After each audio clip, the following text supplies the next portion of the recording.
Hei alle sammen. Dere må høre godt etter, for dette det eneste dere får høre på norsk I hele kveld. Jeg heter Klaus Jervild, jeg leder Mannsutvalget. Og på vegne av utvalget så jeg veldig glad for å ønske dere velkommen til denne samtalen med Richard Reeves. Og han har jo skrevet en bok som mange av oss har lest med stor interesse, Of Boys and Men, Why the Modern Male is Struggling, Why it Matters and What to Do about it. Så I dag har vi invitert Reeves her for å legge frem sitt syn. Og vi har også invitert et panel, norsk panel, som skal kommentere på engelsk. Og det mange her nå. Vi har også et rom nede hvor det sitter flere, og så har vi også en YouTube-kanal som folk kan se på denne sendingen på. Det grunnen det jeg skal si, for at jeg skal overlate ordet til Nils August Andresen fra Minerva, som skal være moderator for denne kvelden.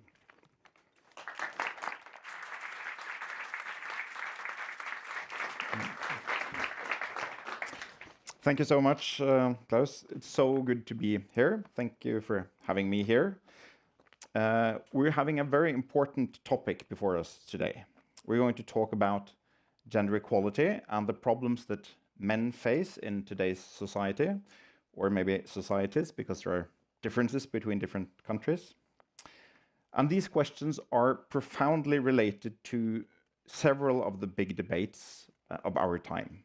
Identity politics, marginalization, economic inequality, to mention but a few. And to talk with us about these questions, we have picked someone right from the top, Richard Reeves. We're so glad to have you here. Senior fellow at Brookings Institution, twice in the British government, and who's written this book, who's been, as you mentioned, Of Boys and Men, Why the Modern Male is Struggling, Why it Matters, and What to Do about it. And that is what we're going to discuss. We have a very interesting panel with us, Liza Reisel and Camilla Stoltenberg from, I don't know this in English, Mannsutvalget. Exactly, yeah. Exactly. Jonas Bals from LO, Philip Rynning Coker from Minotenk, a think tank. And I'm sure we're going to have a very interesting discussion. We're going to start with your presentation, Richard, and then we're going to have interventions from the others, and we'll have a debate. There will be questions from the audience towards the end. Not a lot, but 4 questions. So please think if you have something you really want to ask. And if you don't, please don't ask them. If you do, please bear over with us for not having all of you. But we will have 4 questions from the audience. Richard, thank you. Thank you.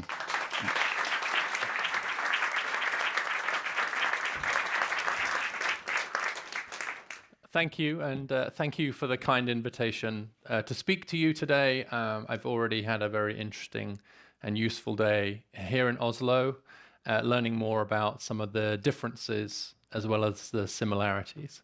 But if anybody ever claims that people don't care about boys and men, look at this room. Look at the fact I gather there's an overflow room of people that we want to talk about this, but we want to talk about it in the right way. And I think that's going to be a big theme of my conversation today. I also want to thank you for having this conversation in English. Obviously, that's easier for me. I will try and speak slowly, but I know how amazing you all are at English. So again, thank you for accommodating my language as well. But I'm going to start with the kind of question of boys and men, really the question of my book and now the think tank that I've established in the US, which is this question. Why? Or to put it more specifically, no, really. Really. Why? Boys and men? Seriously? Have you not seen all these issues for women and girls? Did you not know that the US hasn't had a female president? There's still a big gender gap in pay. There are all kinds of issues around women's health. I have a wife who's trying to raise money right now for her business. And so I know that only 3% of venture capital money in the US goes to female founders. I know that because my wife tells me every day. that only 3%. Did you know? And so a big test is going to be our ability to think two thoughts at once. To say that two things can be true at the same time, and that to care about one of those things does not mean that we have to stop caring about the other things. That is the zero-sum framing that both sides of this debate can sometimes fall victim to. It's one or the other. It's like you're the parent of a son and a daughter, and you are told that you're only allowed to care about one of them. We'd think that was insane. But sometimes our political debate about gender has that feel. Which one? Whose side are you on?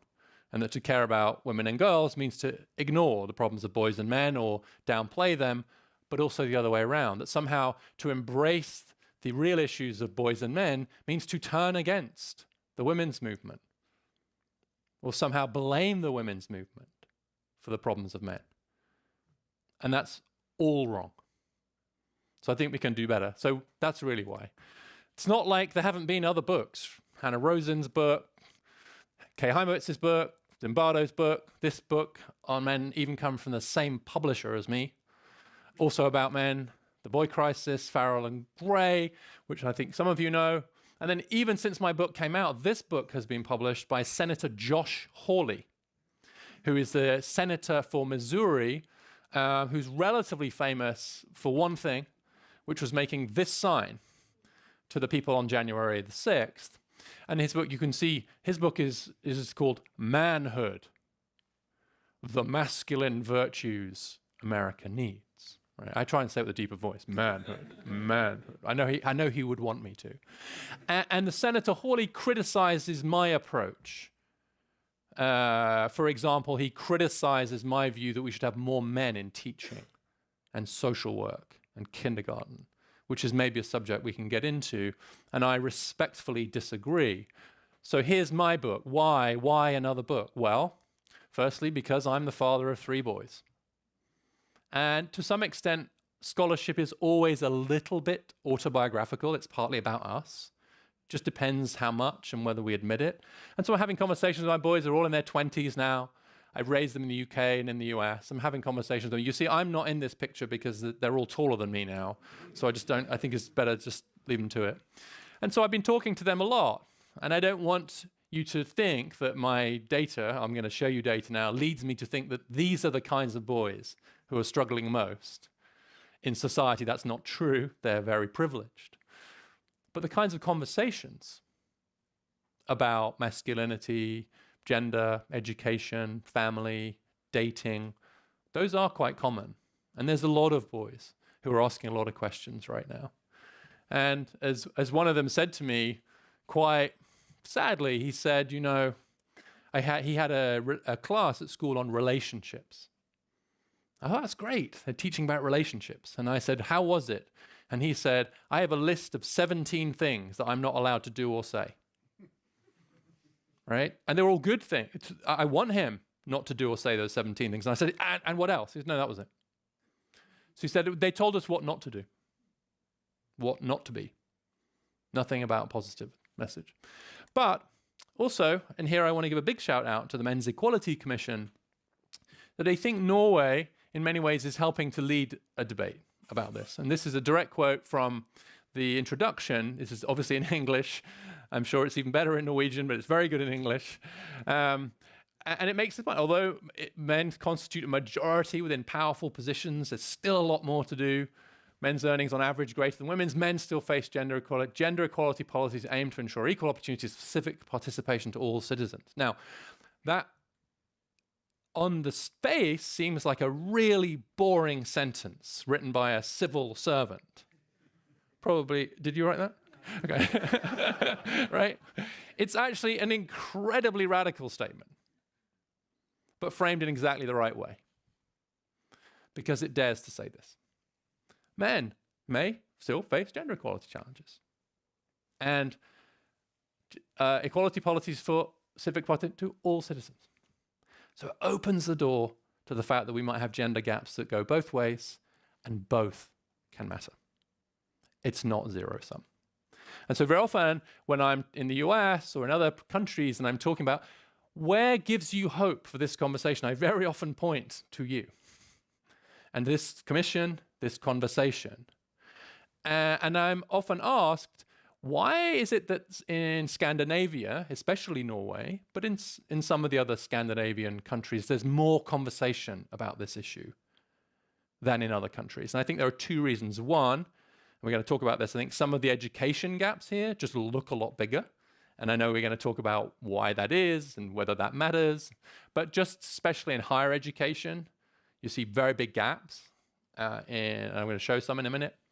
But I think the second reason, it's a deeper reason, is that you have a well-earned reputation for being really committed to gender equality. And you usually rank right at the top of tables for gender equality. And that gives you more permission in some ways to have this conversation, because people presume that it doesn't run against the other kinds of gender equality. Or as I put it quite bluntly, and I hope you'll agree with this, but I say Norway can have a commission on men because nobody thinks that Norwegians hate women. Whereas if you start this conversation in other cultures, there's an immediate suspicion. It's like, yeah, wait. Did you write this book because you hate women? Do you want to go back? Do you not think the women's movement was a good idea? Do you have a reactionary agenda that maybe you're disguising with charts and books, but really deep down, right? That suspicion is there in the US, and for good reason.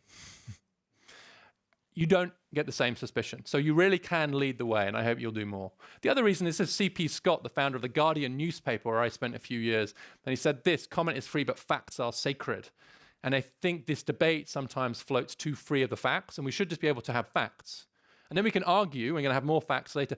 Does it matter? Why is this fact happening? But let's start with a solid understanding of the facts. So I'm going to go through some facts now.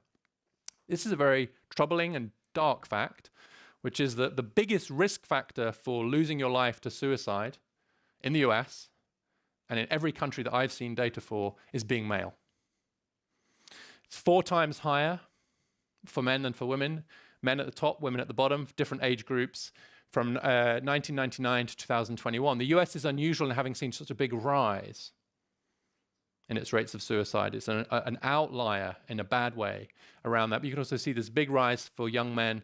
And in 1 year alone, from 2020 to 2021, the suicide rate among young men jumped by 8 percentage points. So there's a really big problem in the US with suicide, but also deaths of despair more generally, alcohol, suicide, and drug overdoses. The opioid epidemic in the US has really taken a lot more men. About 65 to 70% of the deaths from opioids are men in the US. So taking all that together is losing a lot more men to those problems. So I've started with that very stark statistic, because in some ways I think it symbolizes many of the other problems that we're trying to get at that aren't necessarily just about like education or earnings or family life. They are about that, but they're also just about a sense of who you are in the world. And one study that I looked at asked men who had taken their lives, their own lives, asked them, it analyzed, I apologize, it asked of the people they'd written their letters to or their notes to, like, how do they describe themselves? And they did a word analysis on this. Now, it's a self-selected group for sure, but nonetheless, the top 2 words, the most commonly used words, were useless and worthless. The world would be better off without me. And I don't care who that is, that's a tragedy. And also suicide, of course, is a double tragedy, a triple tragedy, because it affects the lives of all of those around that person. And I just saw yesterday, and I've tweeted this, there's an incredibly strong video from Norwich Football Club in, I think it's Norwich Football Club in the UK. And they've just done a beautiful video of 2 men watching the sports together, and then one of them suddenly not being there. And it was the one who seemed fine. He seemed fine, and then he wasn't there. So male mental health is a huge issue. But I'm going to back up and do some stuff on education. I'm going to do this relatively quickly because I know we're going to cover some of this, and this is mostly US data. But this is OECD data, a series of countries, the Baltics, most of the Scandinavian countries, just showing among 25 to 34-year-olds, those who have a tertiary education, and here you are with this gap here, one of the bigger gaps, but you can see that the gap is across, and the OECD average is in the middle. So across the advanced economies in the world, young women much more likely to have college education than young men. That's a well-established fact, so I don't need to spend much time on it. In the US, this shows you for every 100 men, how many women are getting a bachelor's degree, so a 4-year degree in the US, or a master's degree, professional, back in 1971-72 up to the present day. So what you can see is that there was quite a big gap favoring men in the early 70s. Women quickly caught up and overtook, and now there's a slightly bigger gap favoring women. And this is a good year for the US because 1972 was when we passed a very important law called Title IX to encourage women into higher education. It's also important to note that most of the overtaking happened through the 80s and 90s, and it's mostly been flat kind of in recent years. And that's important for all kinds of reasons. They saw this huge overtaking, and no one really predicted this, by the way. No one back then was saying, well hang on, what if we end up going the other way? Because no one expected it, frankly. But maybe we should have done in retrospect. So a very, very big gap in college education.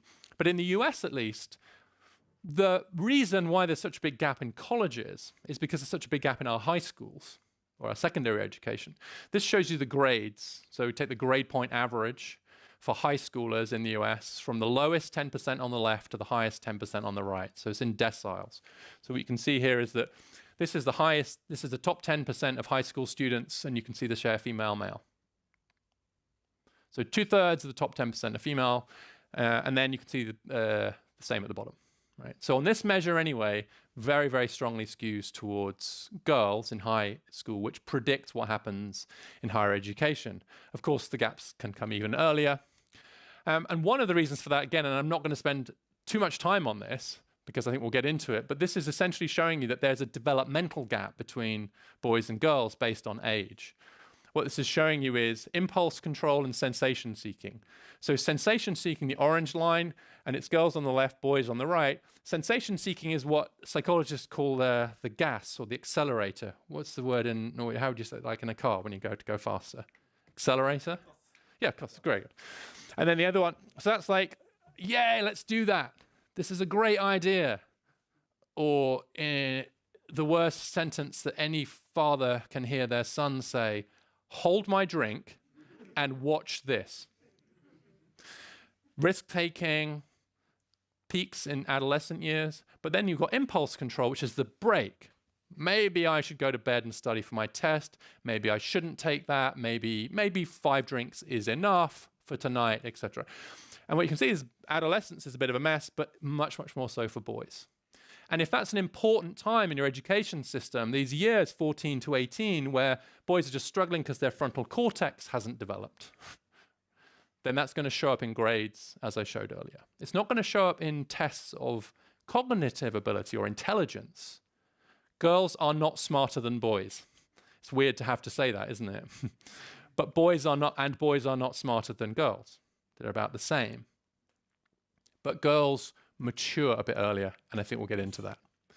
I want to make a point, particularly in the US context, and it might come up, I think, in our panel, on the intersection between race and gender. So this shows you, of the share of college degrees going to Black Americans, just to Black Americans, what's the gender break, and white Americans, what's the gender breakdown? So what you can see is associate's degrees, those are our 2-year college degrees, bachelor's, 4-year, master's, another 2, and then a doctorate at the top here.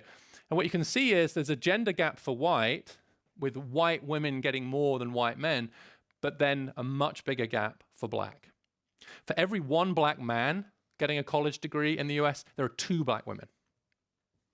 And Black women in the US, young Black women in the US, are a little bit more likely to get a master's degree than a young white man.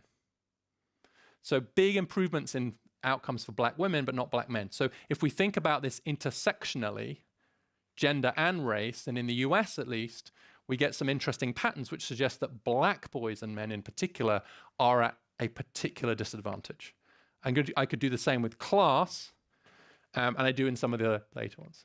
The other issue in the US education system, at least, is fewer and fewer men teaching in our classrooms. So when Ronald Reagan became president in 1980, and I'm old enough to remember that, 1980, 33% of teachers were male. 33%. Now it's 23%. So a 10 percentage point drop. You can see big drops, particularly through the 90s and 2000s. And now it's just steadily going down. I think this matters for all kinds of reasons. I think it might matter for boys' outcomes to have so few male teachers. But I also think there's just a cultural issue here. One of the best slogans of the women's movement was, "You can't be it if you can't see it." And I really worry about a world where boys are in schools where the girls are doing much better anyway, and all the teachers are female. You then start to see education as a feminine pursuit. In just the same way I worry about an engineering company where it's all men, or an engineering class where it's all men, because then you get the impression, oh, that's what men do. And right now we're raising a generation of boys to think that education is something for girls and women.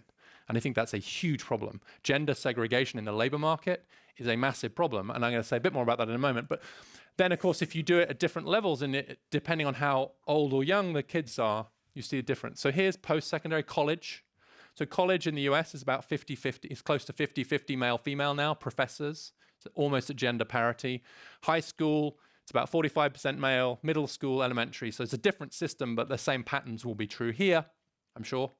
I don't know about pre-K or kindergarten, but in the US, pre-K kindergarten is about 2 or 3% male. As a share of the occupation, in the US now, there are twice as many women flying fighter jets for the US military as there are men teaching kindergarten for the US education system. I suggest that the second of those is at least as big a problem as the first. I want more women flying fighter planes. And the US military is redesigning fighter planes so that they fit women. But I don't see much effort to try and increase the share of men. I think this should be one of the biggest feminist causes of the 21st century, to increase the share of men in these professions. I'm going to say a little bit about work and wages. Not too long on this, because again, there are big differences between the US and Norway, and we've talked a little bit about that already earlier today, but nonetheless, in the US context, before I do that, so much of my work is based, I just added this slide, on Claudia Goldin's work. If you don't know her work, I can't recommend it enough. This is her latest book, and she just won the Nobel Prize in economics. And the reason I've done this, I'm hoping that the academic reviewer who reviewed my book is watching this, because that reviewer two, said, and I quote, "There's too much Claudia Goldin in your book."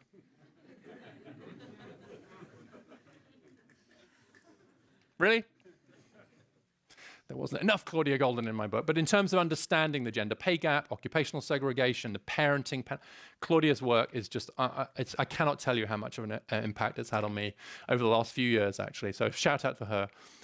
This is showing you what's happening just to the trends in wages in the US. And again, it's a big difference with Norway. So I just put that on the table. But in the US, at least, what we're seeing is, the good news is that women at all levels have seen some increase in their wages. Women are the ones with the crosses on. Men at the top, the 80th percentile, have seen an increase, but men at the median and men at the bottom have seen wages stagnate. So what this means is that most men in the US today earn less than most men did in 1979. That's not true here. The US labor market has really, really been a tough place for working class men, especially in the US. But one thing I suspect is similar here is that there's just been this shift, massive shift in the economic relationship between men and women. So at the top, what you see is the distribution of male wages and female wages. Female in yellow and male in blue, and this is in 1979, and then the latest 2019, just before the pandemic, when everything got a bit difficult to measure. So what you can see is that in 1979, pretty big difference between the male and female wage distribution. Now, still a difference, but it's much closer, much, much closer. So in the US, in 1979, only 13% of women earned more than the median man. Now 40% of women earn more than the median man. So that's not 50%, that's not equality, but it's really shifted. I should say this is only full-time workers. which can make a difference to these charts. So nonetheless, huge. You can also see it pushes to the right. So we've seen a big increase in wage inequality, which is what this shows you. The big story here is not just that women have gone up, but that the women at the top have seen the biggest gains, women at the bottom not so much. So big rise in wage inequality. It just means that for the men at the bottom, they've actually seen an absolute drop in wages, not just a relative one, which is different to this, which is showing you a shift in the economic resources available to men and women in a very short period of time. This has quite significant consequences, as it's supposed to. As Gloria Steinem, who I'm a huge fan of, the leader of the women's movement, she said, the point of the women's movement now is to make marriage a choice, not a necessity. The more economic power that women have, the more freedom they have not to be in a relationship with a man, not to need marriage. And the better your welfare system, similarly, right? We've reduced the economic dependency of women on men. I think that is arguably the biggest economic liberation in human history. I think it's astonishing and very quick and marvelous. However, it does raise questions about our roles, and it particularly raises questions about the men's role. What happens to the men and the fathers in this world? And I think that to ask that question, it is not to be a conservative, it's not to turn against, it's just to say, look, you don't have big changes, these changes are this big, this fast, without consequences. And we should just responsibly address them. Again, I'm going to do one more on race and gender intersecting. Again, just white and black. This is median earnings in 1979 and 2020 for white men, white women, black men, and black women. Okay, so what you see is white men still at the top, and it's gone up. White women, huge gains. Black men, very, very little gain at median. And black women, slightly bigger gains. So what this means, if you look back in 1979, white women earned a little bit more than black women, but not much. Now they earn a huge amount more. And in fact, white women in the US earn much more than black men and black women. And the gender pay gap between black women and black men is closing very, very quickly. At this rate, black women will overtake black men within a decade. So again, just to understand that when we talk about the gender pay gap, be careful, because what about race? What about class? When we talk about the racial pay gap, what about gender? What about class? We've got to think intersectionally all the time. We've got to let the data take us to where the biggest problems are. And right now, this leads me to a really deep concern about black men and black boys in the US. I mentioned already that we have fewer men in education. This actually talks about men in what I call HEAL jobs: health, education, administration, and literacy. It's an attempt to come up with an alternative to STEM. Right? Everyone's heard of STEM. This is HEAL. We have more and more women in STEM jobs, fewer and fewer men in HEAL jobs. We've desegregated one way, we've resegregated, or we're segregating. This shows you the top. This is again US, prime age workers, psychologists, social workers, elementary, middle school teachers, and nurses. The only increasing share of male is in nursing. A lot of those are actually migrant men coming from West Africa to the US, but slight increase, but all of the others massively declined. And so when Senator Josh Hawley accuses me of trying to force men into jobs that they're not suited for, men aren't really, men can't really be social workers or teachers. Or, that's not men aren't like that. I'm like, well, they were when Ronald Reagan was in office. So what happened? I mean, like I don't study genetics, but things don't change that fast. So how is it that psychology has become a female profession in the US? And these other ones just absolutely, we are cratering the share of men in our caring professions. That is a very, very deep problem. And again, not getting much attention. All right, a few solutions, some of which are more US focused, and then I'll conclude. So one of my solutions is, because boys mature later, they should start school a year later. And that's not just because they're not as ready for school when they're young. It's that when they hit adolescence, it's when they're 16, they're like, whoa. Right? And the girls are like, and boys are like, hey. That wasn't a very scientific claim, but you know what I mean. Right? So let's just give them another year. Give them another year. Why not?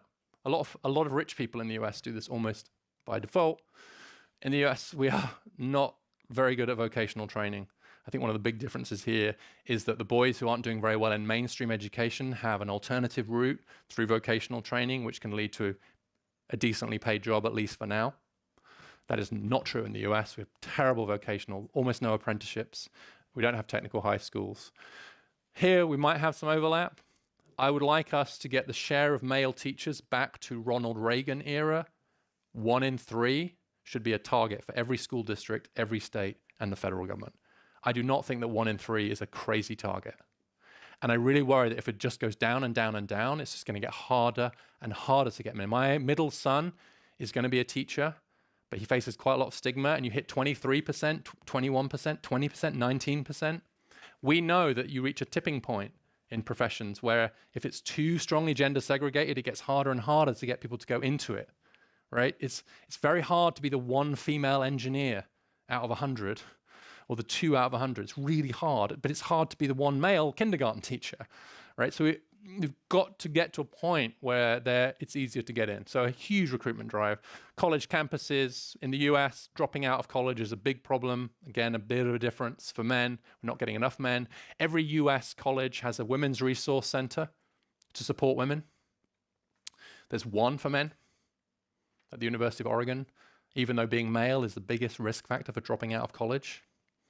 And so again, we're trying to catch up here, because you still remember that chart where it was only yesterday that women were behind. And suddenly you go, whoa, wait, what? It's like suddenly north is south, everyone's going, and it happens so fast that it's really hard to change our institutions, but we are badly lagging the truth of gender equality on college campuses. I would love us to have scholarships to get men into these heel jobs. We should be economically incentivizing men into early years education, social work, psychology. We cannot sit by and watch the share of men in those professions crater. We have scholarships in the US for women into STEM, all kinds of programs, mentoring programs, etc., to get women to science, politics, engineering, law. I am all for that. We need the equivalent to get men into heel jobs. And we need it now. And equal paid leave for fathers. Again, I'm quite aware of the difference in our systems here. In the EU, I propose 6 months for mums and 6 months for dads. And everyone's like, what are you, Norwegian? It's like, okay, I know it's a bit utopian, but you know what? Since then, the US military has introduced paid leave 3 months for mothers and fathers. Equal independent paid leave. So the US military can do 3 months. How about us civilians? Right? It shows you it can be done. Maybe I wasn't as crazy as I thought. But the last thing is to have a better conversation, which we're already doing now. Get past the zero-sum framing. Honestly have this conversation. And I say this honestly, that my role is to make this conversation more boring. And I hope I've managed to do that tonight. It should be boring in the sense that it should be driven by the data. We should look at policies. We should look at it. We can't allow this to just be a culture war issue that people shout about online.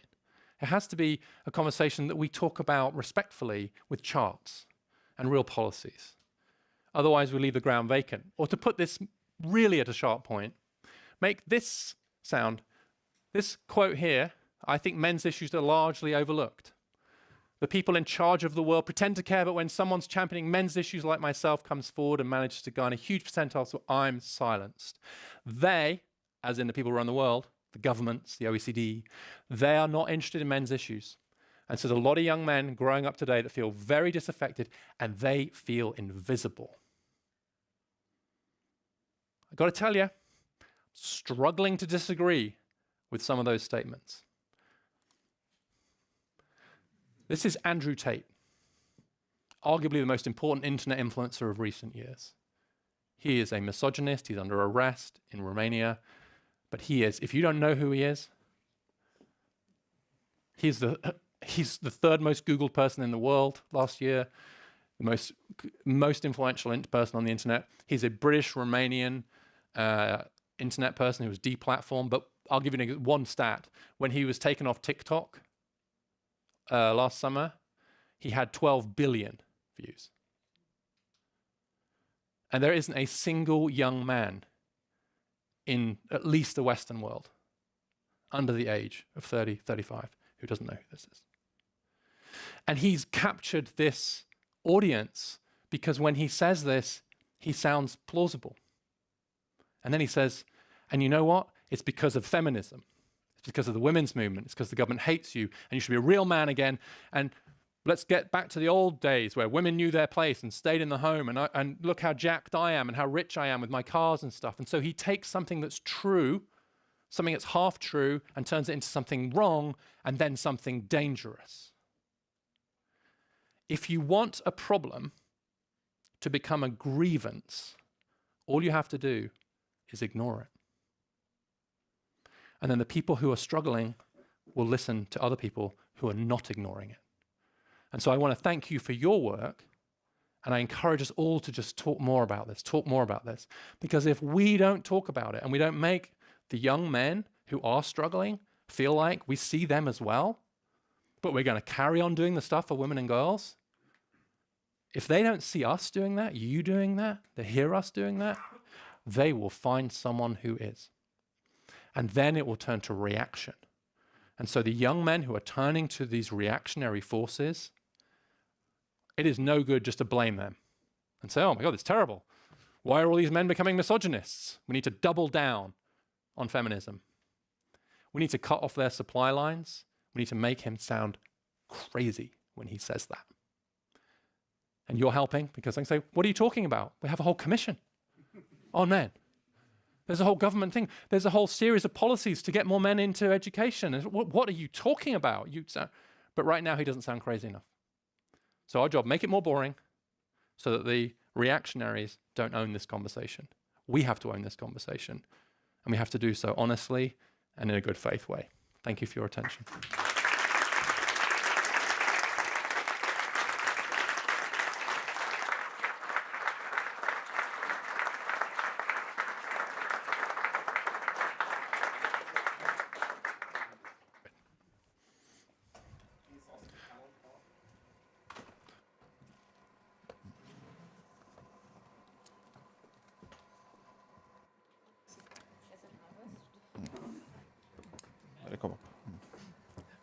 Was that this distance between?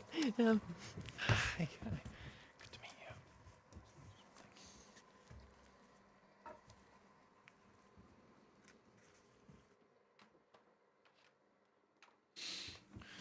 I'm just going to get a glass of water. Thank you so much, Richard. Thank you. I'm just Please getting water. I'm not please get some coffee. I'm running away. I've had enough. Thank you for an engaging and an interesting presentation, talk. If I understand you correctly, we can now expect to get 12 billion views. This is streamed. At least. And it's in English. If I had known, I would have asked for a pay raise. Thank you also for flattering Norway. This is something we really love in this country. We are at the forefront, you said, of men's issues.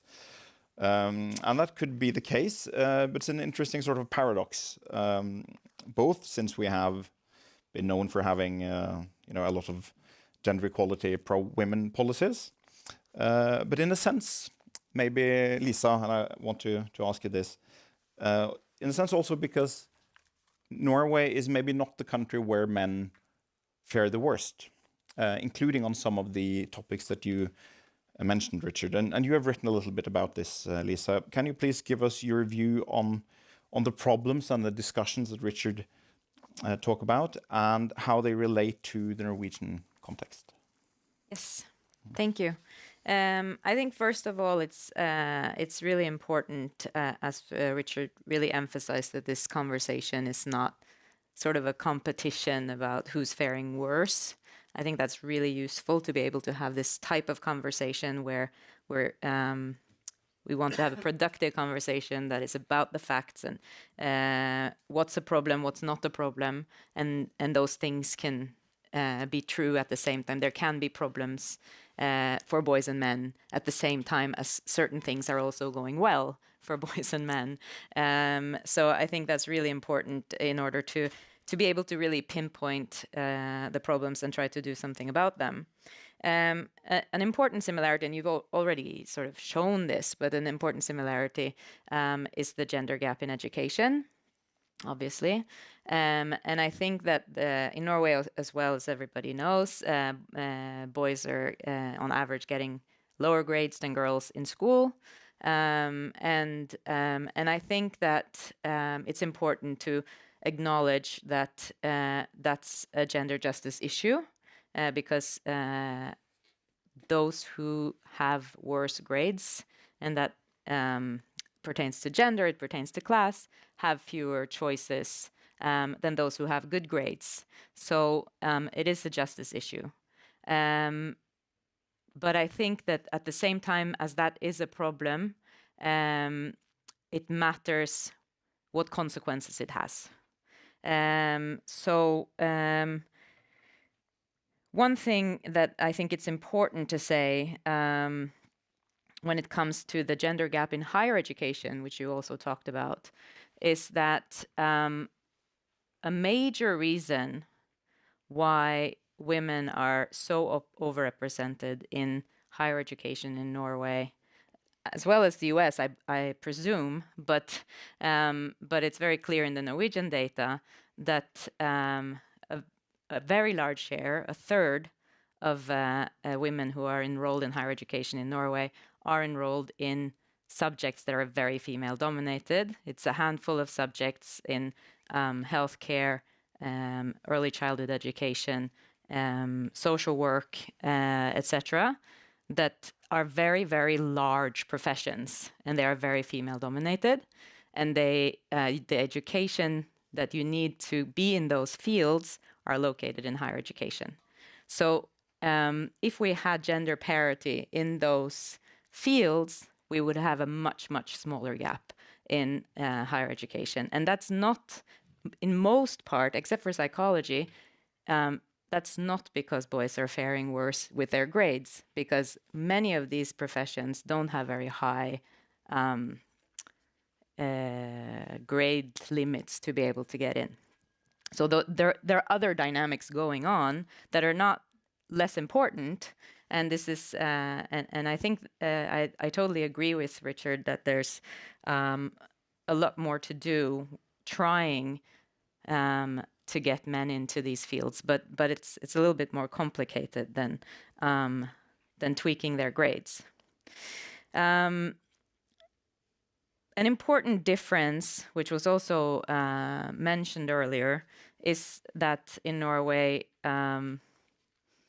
the types of jobs that you can get with vocational education, especially in male-dominated fields, have good labor market prospects.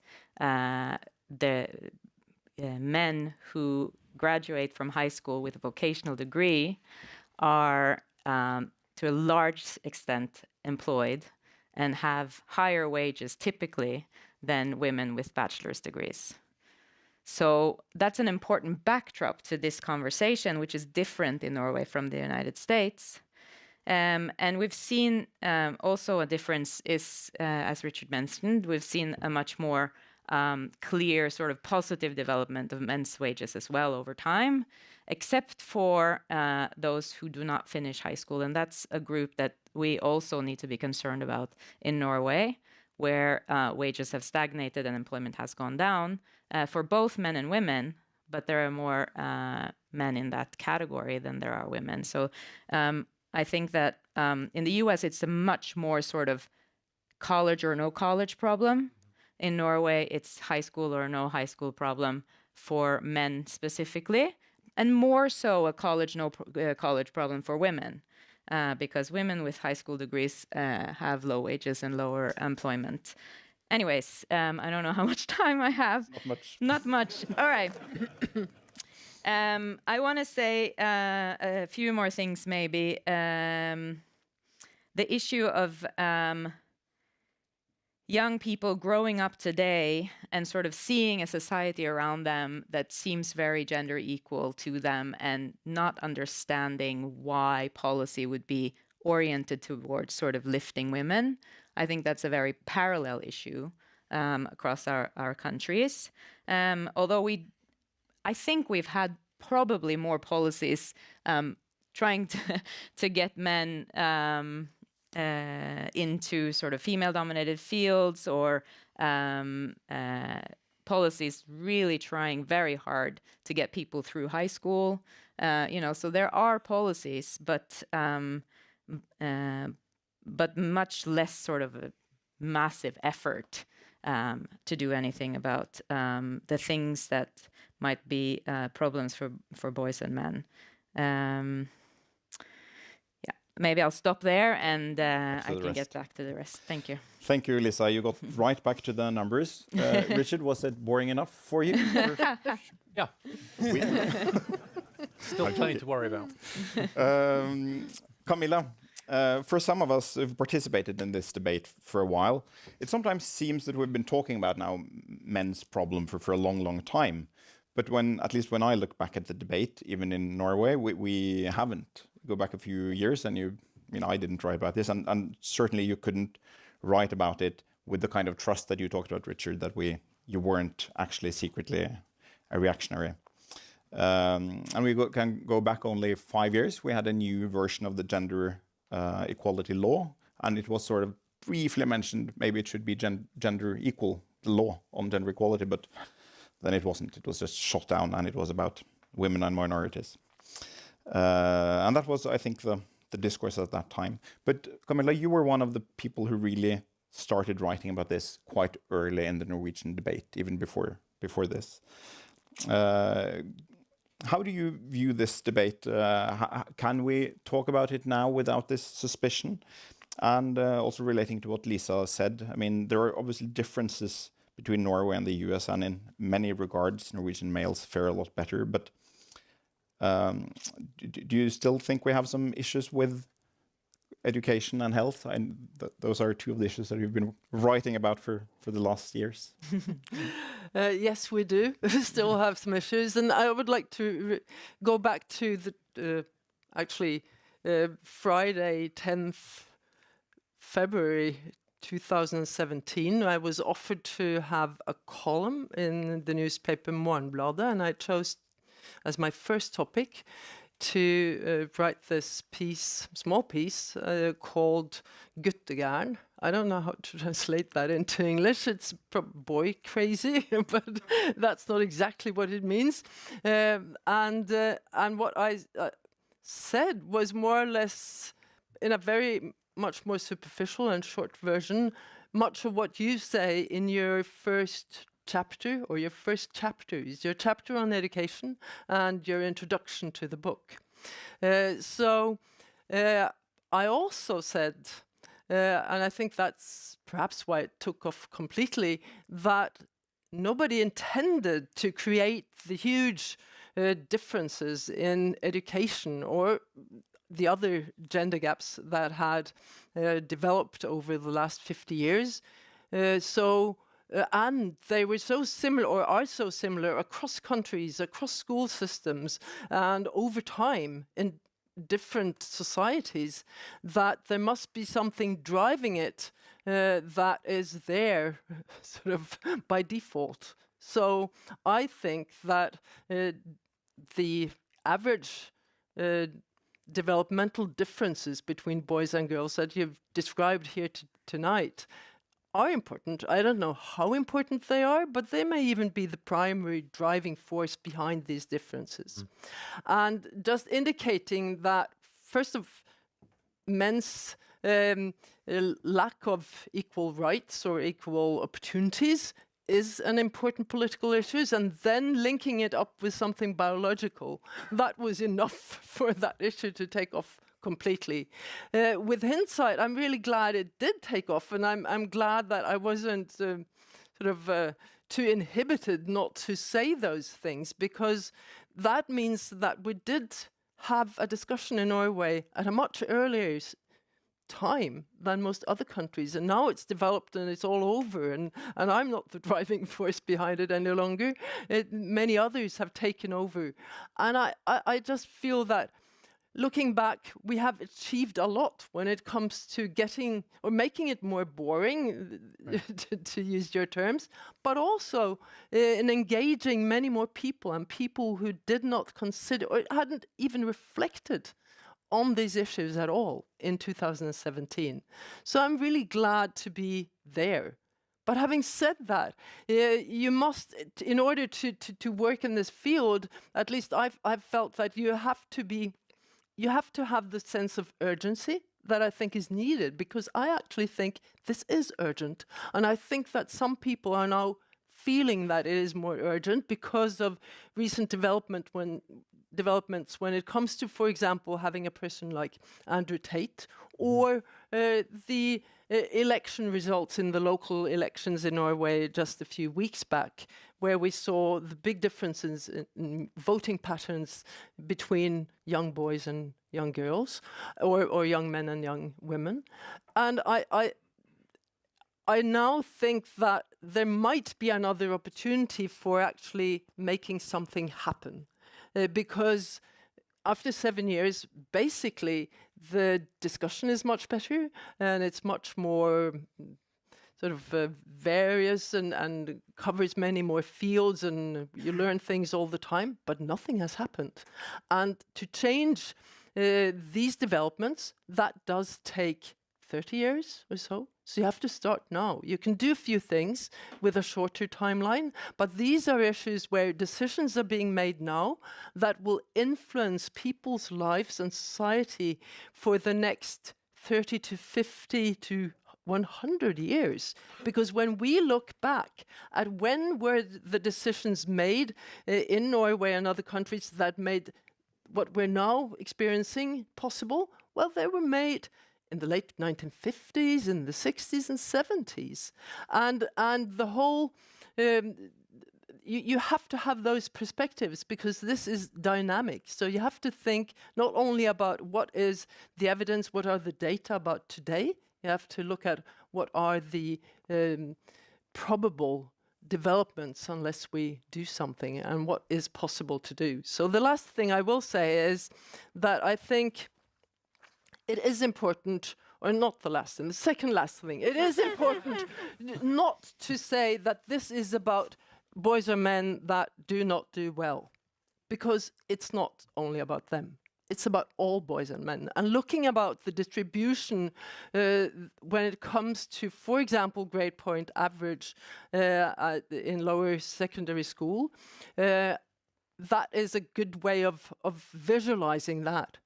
Because on average, boys do worse than or they have lower grades than girls.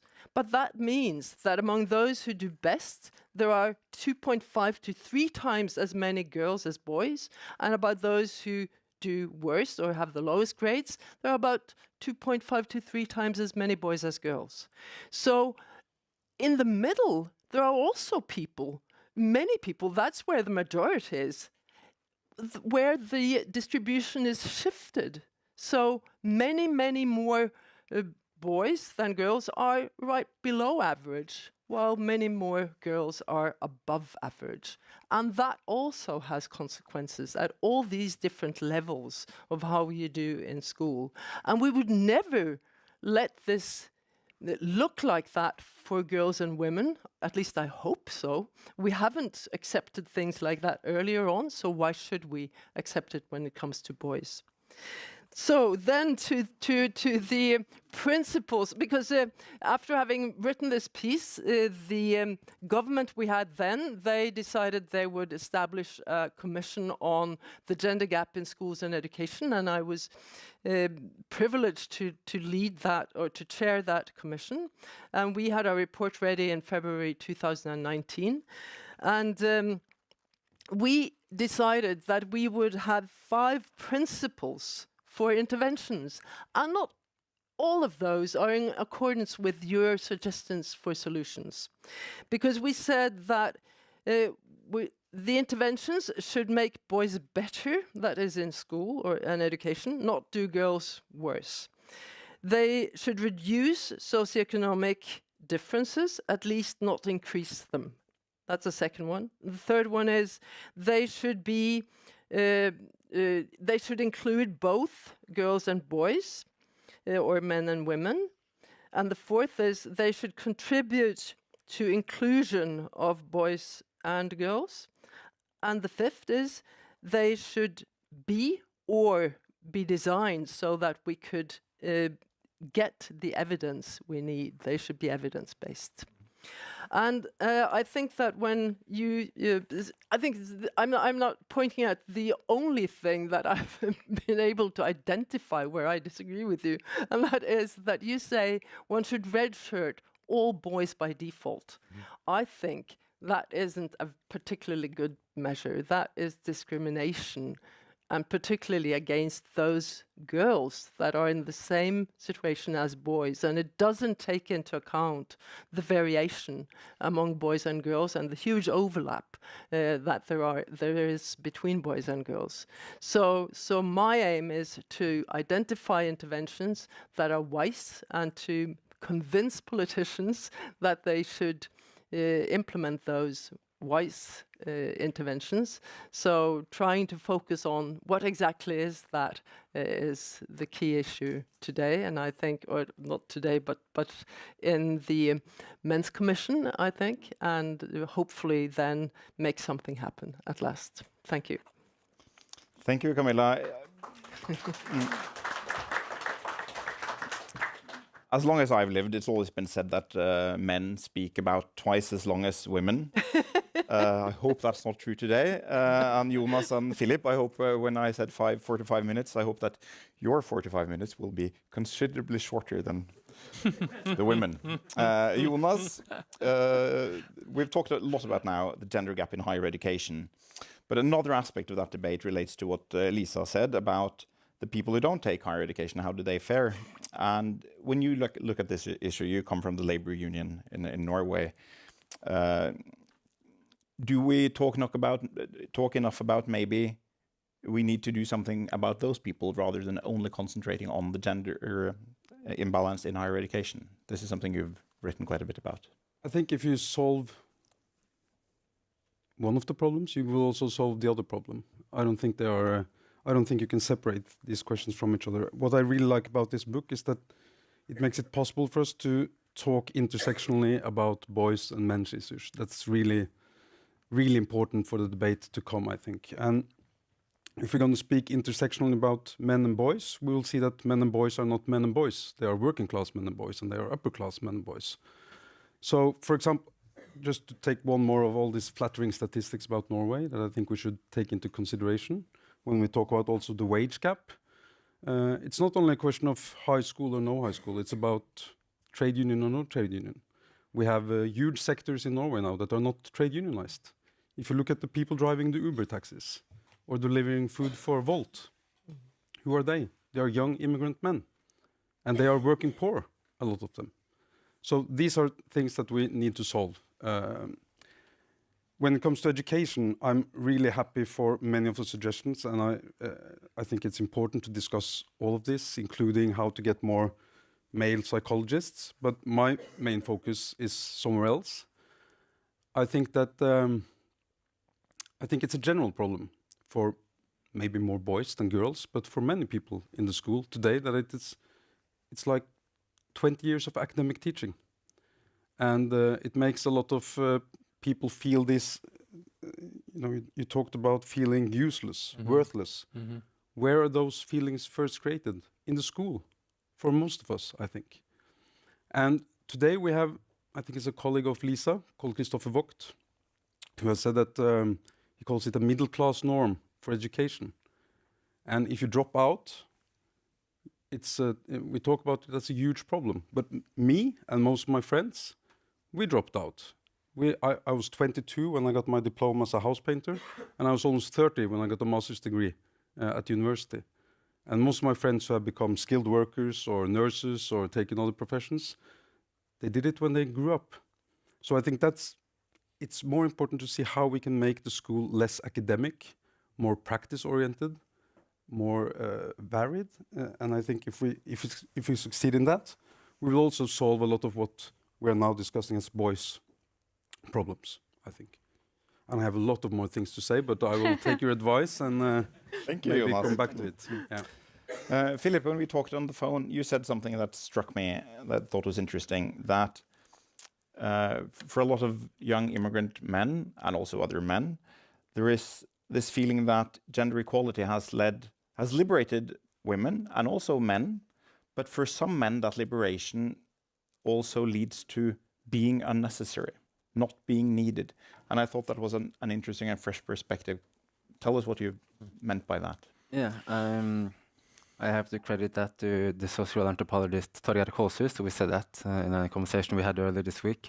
Thinking that the liberation of women have also liberated the male, at least the male within the household, simply because in Norway, the female, the wife, or in a partner, she's not economically dependent on the male, at least in general, right? And also, it's possible for Norwegian women to go to Denmark and to get pregnant without a male, right? I'm not saying if it's good or bad, but I'm saying that certain vital points, vital areas for malehood traditionally has been somehow wiped out or made the male in some areas a surplus in society. And we all know that it's important to be needed, and I think this could be done something about without having the race to the bottom. Also, I think what Jonas is saying is very interesting regarding many of, like, some have called this the new underclass in Norway, right? You have the Fodora, you have the Volt bicyclists, right? Riding with food. Many of them are immigrants, and many of them are not immigrants, but they have immigrants' parents. I think it's important to understand or have the conversation also focusing about how society are viewing these boys intersectionally. One thing, okay, they may not look like the ethnic Norwegian, okay. They have a job which is not skilled. I don't think you are paid very good as a Volt or Foodora driver or bicyclist. And also, many of these boys are representing, at least in Oslo, areas we call as trouble areas, underdeveloped areas, right? So somehow, I think many of those boys we're talking about now, or as Jonas mentioned, tick off so many of the boxes of what you don't want in a partner. It doesn't have to be right, but I think how society sees them, right, in general. And then I will try to be short here. But I think for many males, and this is happening to both white, brown, black, Asian males, I think when you see society, and you see a society who doesn't want you, even if it's realistic or not, if you see a society who doesn't want you, I think that does something to your self-esteem. And you mentioned the words useless, worthless, right? Simply you feel that no one is needing you. Of course, the upper middle class in Grünerløkka wants to buy a burger, you're going to deliver it, but that's not. I don't think that's somehow being needed in a way that really, makes you feel worthy. And I think it's important to see also that the class question is also grounded upon intersectionalities, because you still have white working class men in Norway. You have it, but the white working class have been, how can I put it, been mixed with a lot of people with refugee backgrounds and also a lot of people with working immigration background, right? The sociologist Arnfinn Midtbøen said something very interesting today, and this is the last thing I will say. There are some similarities between the Norwegian Arbeiderparti and the Democratic Party regarding how we see the traditional member base and traditional voter base, right? 6 years ago, I'm sure that most people or white males in both academia and also in the industry were typically Arbeiderparti voters. Now, I think you see a lot of a shift. Some of these are still Arbeiderparti voters, but I think it's more difficult to see a straight pattern within the Democratic Party and the Norwegian Arbeiderparti. I think we can see it in, for instance, Socialistic Left Party, women and immigrants voting for them. But who are the male base or in those parties and in the Democratic Party regarding the shift in the local election some weeks ago, and also regarding, you know, the Donald Trump and then Biden again. I think that's some important issues to tackle, and I think those, how we vote and how the male, both white and non-white males, are changing politically. I think that's important to tackle. That's an important question. We'll see if we can delve into it. We've overstepped the time limit a little bit. We'll try to make it through. Richard, let me return to you. Now we heard from 4 different Norwegian perspectives. Two things that I took with me here. It seems that we're talking about intersectionality, all of us in a sense, in a slightly new way, because it used to be that like you heap layers on top of each other. So you're white, straight, male, then you're maximum privileged. But what we see here is that some of those categories can be turned. It's not always clear which direction it goes in different contexts. You have to look at it. That's one thing. And the other thing that I thought about is we talked about being unnecessary, worthless, and this points to sort of what we could call politics of dignity. A lot of people who don't feel that their dignity is being taken seriously. But it's not always so easy to measure exactly what do we mean by that, and how does it relate to, you know, the numbers that Lisa talked about or the others. Is it the same thing as wages? Is it the same thing as education? Is it something different? Those are 2 thoughts I took with me. What's your view on the Norwegian debate? Well, firstly, thank you all. It's such a privilege to have this conversation. And I won't respond to all of it, but I like the way you've started this off. The reason I emphasize this intersectional point in the US context is because I think race is so important. But in other contexts, I think that both race and in different ways class are so important. And I fear that in kind of more upper class environments, some of these problems are just less visible, right? They're less immediate. And so we're all like, really, men? These men all seem to be doing okay, say, right? Whichever room you happen to be in. So you don't see it.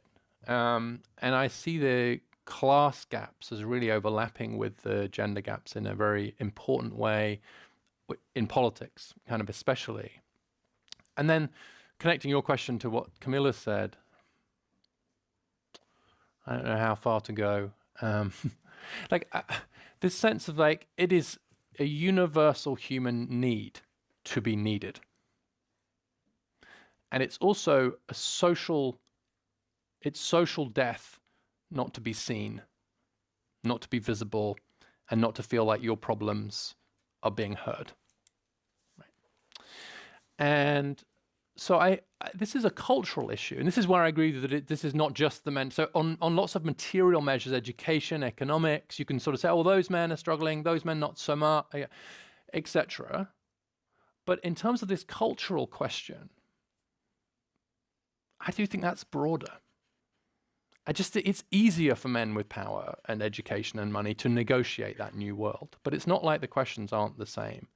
And I just think we are still only beginning to grapple with the question of how to have a positive vision for masculinity and the male role that makes men of all kinds feel needed and seen and heard in a way that is compatible with the rights of women and gender equality. And our failure to have that conversation and to do it.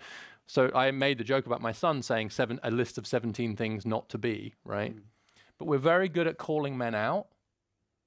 We're not very good at calling them in.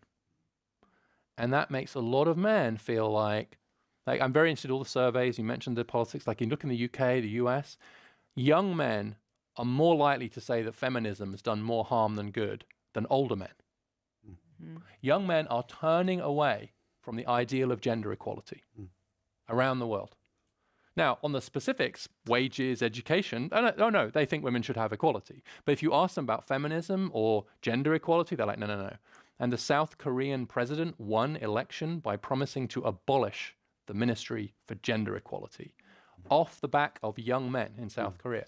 And so I honestly think that this is so frustrating, because I honestly think if we do a few things that make men feel like gender equality is also for them, not most of the things, but some things, I think that will hugely change it. They feel like gender equality means women and girls. And they're struggling. so they're being ignored. We have to make gender equality something that's for boys and men as well. Otherwise, they're going to keep turning against it. And we can't, I find it really hard to just blame them for that, honestly. Sorry, can I just add something real quick to back to what you said earlier? When you talk about... He's in charge, so don't ask me. I'll do real quick. Good. 30 seconds. Okay, 30 seconds. When you talked about Andrew Tate... Does it work? Okay, 30 seconds. When you talked about Andrew Tate, you kind of portrayed him as a fully like bad person. Like everything he does is like not right. But then right now you just mentioned that men need to they need to feel needed, seen, and heard, and that makes me think about, you know, when what Andrew Tate teaches is like get rich, go to the gym, get a body. Be tougher, be braver, and that kind of helps with all those three things you mentioned: being heard, seen, and need. That's just some of the things he like teaches. Fine. So I'm very like curious about what you have to say to that. Happy to answer that. So, and the danger is if you're being videoed, this clip can always be edited, right? But what the hell? Quite a lot of what Andrew Tate says is good advice. Right. I watched Andrew Tate videos with my son when he told me about him. I should have put in my book. And my son's girlfriend and their friends. We just watched it and I was like, oh, that's good. That is not good. And that's horrible. So the problem is the only bits of Andrew Tate that people kind of hear are the horrible and misogynist bits, right? But he wouldn't be getting the audience he's getting if everything he said was just straightforward misogyny, right? But some of it, I'm afraid, is. And so what he does what a lot of those successful influencers do. They say some stuff that's true. Men are in trouble. Then they say something that's often true. People aren't paying enough attention to it. The Norwegian gender equality strategy doesn't deal with that, right? So now I'm going to attack. Now I'm going to attack Norway. Right? So they don't care. They don't care about it. And then he says something that's untrue, which is that's because of women and feminism that men are struggling, zero sum. And then he says something dangerous, which is, and that's why women need to submit to men again. For men to feel needed and valuable, women need to be less. He does say that. And that is an incredibly damaging and poisonous message, but he's led you there through a series of things, and he gives good advice as well. So don't misunderstand me, he gives some good advice, but he leads young men down this pathway to misogyny. And the way we deal with him is we cut him off halfway by we address the issues. He does, and Jordan Peterson and others, they've made a lot of young men feel seen and heard. How in God's name did we create a situation where they make young men feel seen and heard and we're not? That's our failure. That was actually... No, thank you. Thank you. That's an interesting answer. Jonas, you had your hand up. I think this is a major challenge, and I think it was my only critical remark to this book was the last sentence, because it ends with the two words, need help. Our boys need help. Mm-hmm. And, well, in a way, they do, we need help. But I think one of the reasons why Jordan Peterson and Andrew Tate and others have succeeded in the way they have is that they talk about what we should do ourselves. It's not about helping someone. It's about claiming responsibility for your own health, your own mental health. And I think that it's completely poisonous, a lot of what they're saying. And I think it's very dangerous that they can wrap all these dangerous things into positive messages that boys need to hear. But our challenge then is how can we start talking about this in a more positive way? Mm. Because I feel and the rest of your book contradicts the last two words. Interesting. Because it says that we should rise to the challenge ourselves. Men and boys should start taking responsibility. A lot of the reasons why I have a better life than I would have had 50 years ago is because of the women's movement. They gave me a right to be with my kids, far more than I would would have the right to. We have to start doing things ourselves.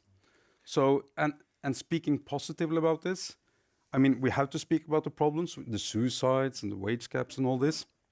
But I think I've never been to a men's debate that hasn't touched upon suicides. We should talk about the positive visions. And we should talk about the positive visions of manual work, not only blue collar, but pink collar manual work. Yes. And we should talk about, when we talk about the boys' problems in education, which it always sounds like we need more boys into higher education again. We need more skilled workers as well. We need, it's always when we discuss inequality, either it's gender equality or economic inequality, the answer is longer educations, and it's not. We need, and that's a positive vision. It's a good thing to build a house or build a ship or take care of a kid or an older person.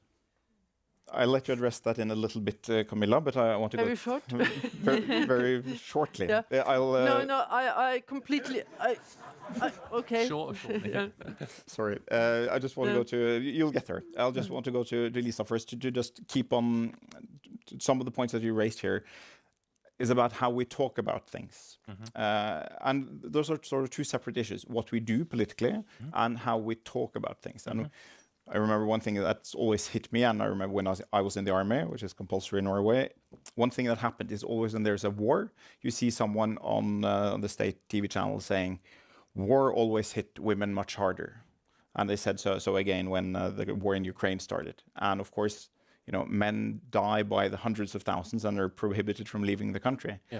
And to men, it just seems like such an absurd thing to say. You understand sort of what they think about. It's just not true. But you don't challenge it. You just don't go there. It's just something you say. And this sort of lazy discourse is something I'm going to put to you now, Lisa, because I want you to, you have all these numbers and according to them, it's okay for the Norwegian males to a certain extent. What do you think about this cultural debate that we're having about how we talk about gender and gender equality?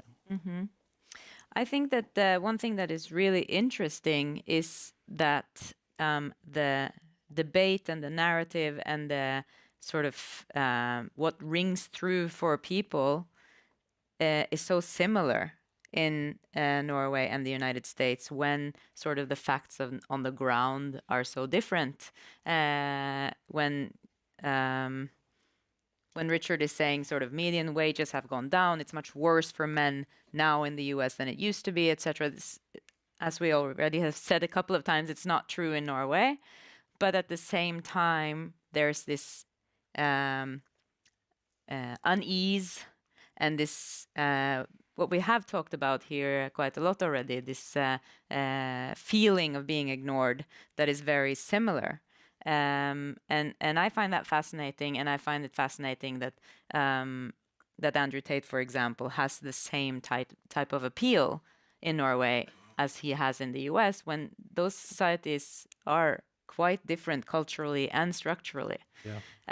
So it points to a cultural thing that is not about social inequality, it's about something else. And I think that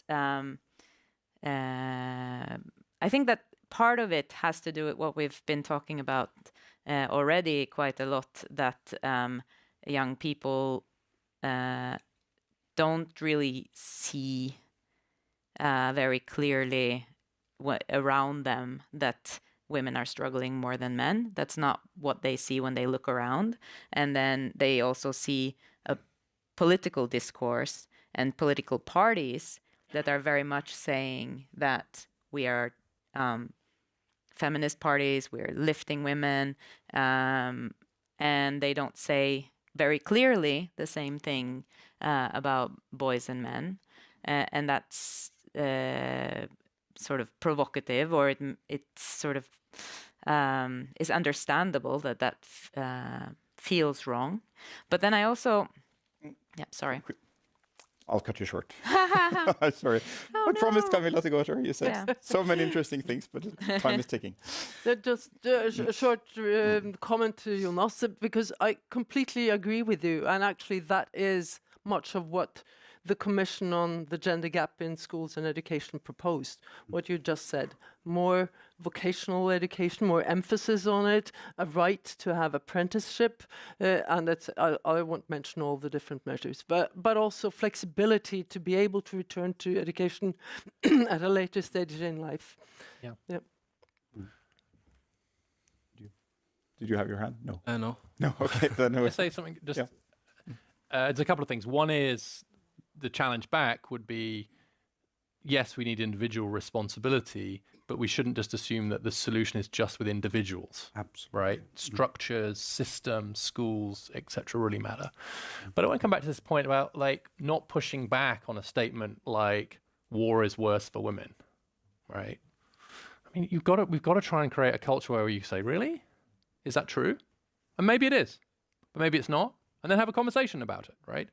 But we have this institutional imbalance now where we have institutions whose job it is, in government and outside of government, correctly to point out when things are bad for women and girls or opportunity. And there isn't the equivalent set of institutions doing the same. And then if people are also afraid to just say, is that true? That doesn't sound right. Is that true? So you get something like the COVID pandemic.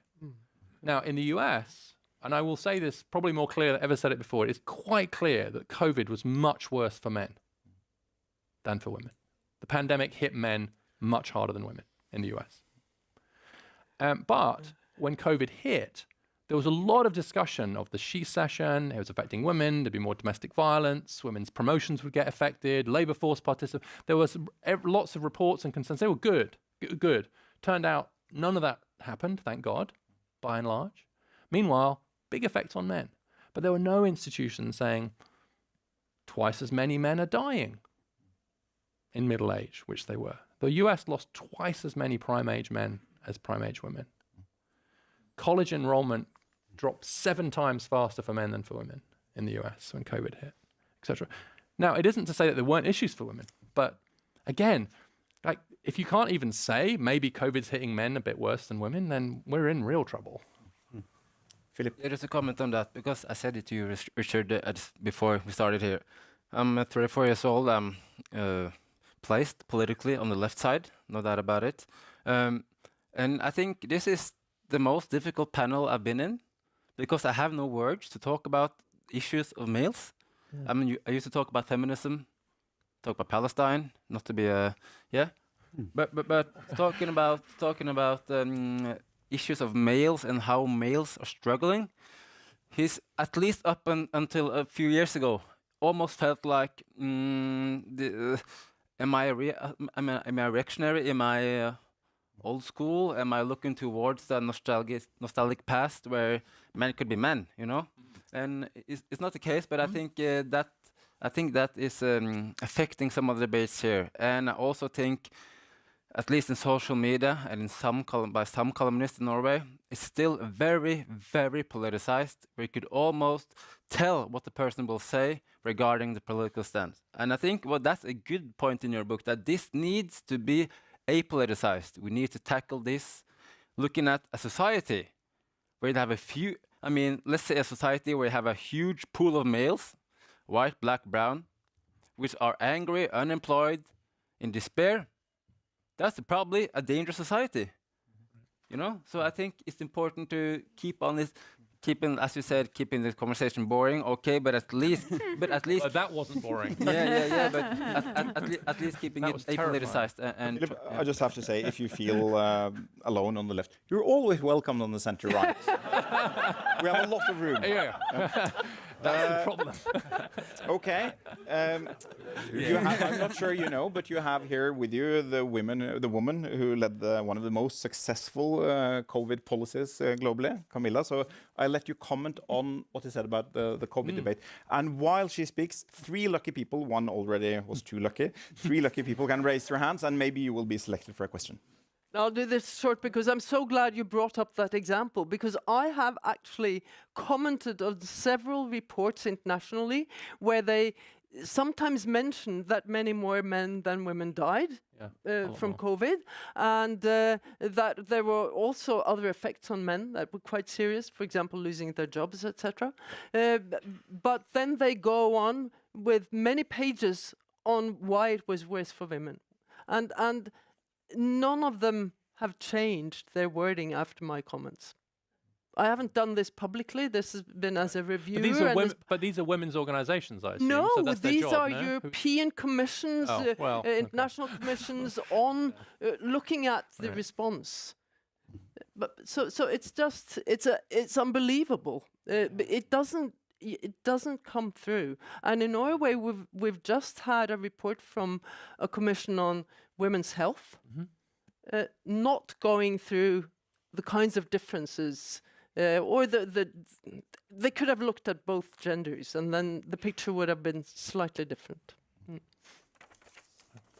Okay, we have 2 questions. I'm very happy that the third person didn't. We'll see. We'll start with the 2, and we do both of you. It's the guy with the chess T-shirt, isn't it? Yeah, and it's you. So, chess guy, go ahead. Chess guy. Great debate, by the way. I love it. So, Richard, you're all about data. I think that's very good. And we had some discussion about it, like the emotional part of it. So being seen, feel needed, and we also talked a little bit about Tate and how he kind of addresses some of those issues. And one of the things that, like, at least I feel that Andrew Tate describes or defines is toxic masculinity. And I want to ask you, and I believe that, like, I'm not sure what positive masculinity is, if you catch my drift. Like, if it's not male femininity, what is it? And you write in your book, "Be more like your sister," which I think is. I'm not saying that. No, I but you're right. criticize You the left state for it. saying that. And I think you hit like a note there somehow. And I want to ask you, like, how do we build a society where being male and being masculine with all the traits that addresses feels positive for especially young guys? How do we do that? Thank you. You can answer that, and That's a nice, easy one. So you have the solution, 5 points. Any takers for this question? Oh, do you want us to do it now? I mean, I'll have a go. Like, well, let's start. Honestly, I think we should just start by not doing harm, right? I think a lot of the work, like terms like toxic masculinity, when men were dying from COVID, the initial reaction was, well, that's because they smoked too much. Or they won't wear a mask. None of that was true. But the immediate reaction was, well, how is that their fault, right? And so I just think, like, let's not pathologize it. Let's start with that, right? Just neutral, just not have negative stereotypes in the media or terms like toxic masculinity is a slur, I think. Right? It's just used for everything now, right? And it's terribly ineffective. It doesn't bring men towards gender equality, pushes them away. So that's number 1. Number 2 is I honestly believe that particularly boys and young men, they believe their eyes more than their ears. I don't think there's a script. I don't think there's a pedagogy here for, like, this is how to be a man, because there are lots of different ways to be a man. But the most powerful antidote to, I think, some of the online misogynists who are saying this is how to be a man is the teacher, the neighbor, the scout leader, the person, the man in your life, being a man in various ways and just showing you, not telling you how to be. And so that's why I'm obsessed with this issue of male teachers and male carers and just having kind of positive, right? Just to show. I don't really want to get into a discussion, like, because I'm probably a very different, kind to you, right? We're all. Last thing I'll say is when men do great things, we should be okay with saying that was great and celebrating it. In the US, the NPR, very, very liberal radio station, just did a piece on smoke jumpers. These are people who parachute into fires, right? There's like 500 of them. They're all men. There's 3 women or whatever it is. They literally parachute into the fire in wildfires to do it, right? I'm not doing that. Incredibly dangerous job. And when NPR did an interview on it, they interviewed a female. smoke jumper, right?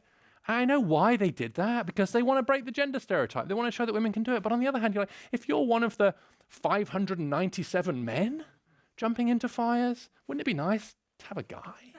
And wouldn't it be nice to say, guys, parachute into fires to put them out for us? Go, guys. Without in any way diminishing the fact that women are doing it, but we can't even do that, it seems, right? So and then men run into, like, when men do great stuff, let's say it. When they do bad stuff, call them out for it. But if you only do the calling them out for the bad stuff and not celebrate, or the New York firefighters, all the people that died in 9/11 firefighters, they're all men. But you wouldn't think that from the way it's talked about. It's really incredibly important that we would just say, that was great. Like, for example, you're great. We're running out of time. I think the feed might be, for the 12 billion viewers we have, the feed might be cut at any moment. We'll continue for 2-3 more minutes. Philip, you had your hand. Yeah, just what you said in the start of this comment, Richard, about role models. And I think the relationship between father-son could be a very important point here. And this is not the, complete thought, but let's try it anyway. I think I'm born in 1989. I think there happened something a couple of years before I was born, and even before that, up till now, regarding the relevance of father. Before, if your father was a carpenter, you became a carpenter. My granddad was a driving teacher. My uncles were a driving teacher, etc.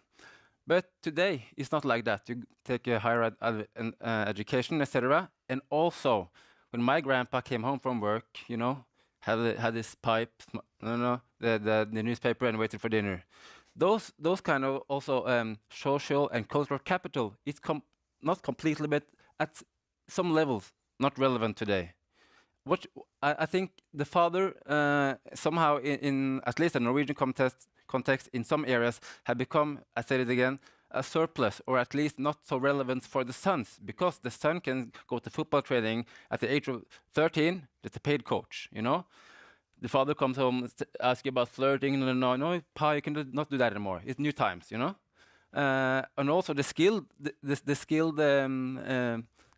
skills regarding his education also often does not match the young sons today. So I think also the relationship between father and son can be seen in an intergenerational perspective, where the father's knowledge, the social, cultural capital is not as relevant today as it was 30, 40 years ago. Thank you. Jonas, 27.5 seconds. Go. Okay. In addition to teachers, I think we also need what we call in Norwegian miljøarbeidere, the support staff at schools. I've seen it with my own eyes. It's so extremely important and easy to forget. Where I went to school, my uncle was a janitor. His office became the safe space for a lot of the young boys. Yeah. But he didn't know psychiatry. He didn't know poverty. He didn't know all these questions that these miljøarbeidere, they know it, and they can deal with it, and they are around picking up the boys that are drifting, and the girls, but often the boys. 30 seconds question. Yes. Last question. Andreas Bjørke. I'm the father of 2 girls and 1 boy, and to say it's boys and girls, they are not equal. On the other hand, as you said to me that women are now economically independent. That's very good. And to Philip, you said that women can go to Denmark to have replace a father, have children without a father. And I will just say that is something every Norwegian woman can do. Every Norwegian woman can do it. And I'm very afraid of one thing, and that in the future, Norwegian boys will sit in the classroom and understand that every girl around them can replace them. And also, my experience is that women, they prefer men on the same intellectual level. So I'm quite certain that more and more men will do this, women will do this. And I'm very afraid that this might trigger a huge reactionary movement against women liberation among men. And my question is very simple. Have you thought about it? Yes or no? And to the others on the panel, this is something we don't talk about, so you don't have to answer. Thank you. You want to say something on this, or who wants to say something? Liza? I can say something very quickly on this, just because I think that it's a mistake to believe that having higher education is synonymous with a higher intellectual level. And I think that there are reasons to believe that at least many, I don't know how to say this without sounding, yeah, boring again. Now, given this issue of certain types of higher education that are female-dominated, like early childhood education and social work, for example, you can imagine a world, and then electronics and mechanics are in high school. You can imagine a world where these were at the same education level. It doesn't have to be in a higher education institution. In fact, it didn't used to be in a higher education institution, but it is now. So it's sort of an institutionalized issue that makes it higher education rather than upper secondary education, but I don't believe that it represents different intellectual levels. We're closing now. Richard, do you want the final word? Are you more or less optimistic after this session? Do you think are we getting there? I'm a bit worried about all these Norwegian women going to Denmark to get babies. That's like, I did not know about. I suspect it's still a relatively small number, yes. And it may be just big in the popular imagination. They can honestly, do it in Norway now also. I'm sort of I'm much more hopeful overall. I am worried about, we heard some evidence earlier today at another session on declining fertility among lower educated, lower income men in Norway. And so I think the rise in the share of men without children is troubling, because fatherhood, and I'm so glad you said this, because fatherhood is just such an important identity and could save us, I think, from a lot. Because maybe, and a lot of the women working on this now will say this, it's like, it's good if women don't economically need men anymore. That is good. That does not mean that children don't still need their fathers as much, if not more than ever. And so we've got to find a way to celebrate that. And the reason I'm more hopeful is the mere fact of this conversation, the mere fact of the commission, cultural signals really matter. And just signaling, we're going to do this, we're going to try this, we're doing, we're talking, but just like the power of that cultural signal is hugely important. And so we can argue about red shirting, starting boys all day. And in the end, I'll say this probably, I don't really care who wins as much as I care about the fact that we're talking about it. And the question that we're trying to address is, how do we help more of our boys to flourish and be even more awesome? There's this way, but the mere fact of the discussion is so important, the mere fact of the commission. Policy wonks and people like this, we often underestimate the cultural importance of our work. We think about the empirical importance of it. We think about, is it working? Should we spend this money? Where's the trial? Where's the evidence, etc.? We sometimes underestimate the cultural impact of just showing that we are trying to do something about this. Yeah. And that makes me much more optimistic after this conversation. So thank you. Thank you.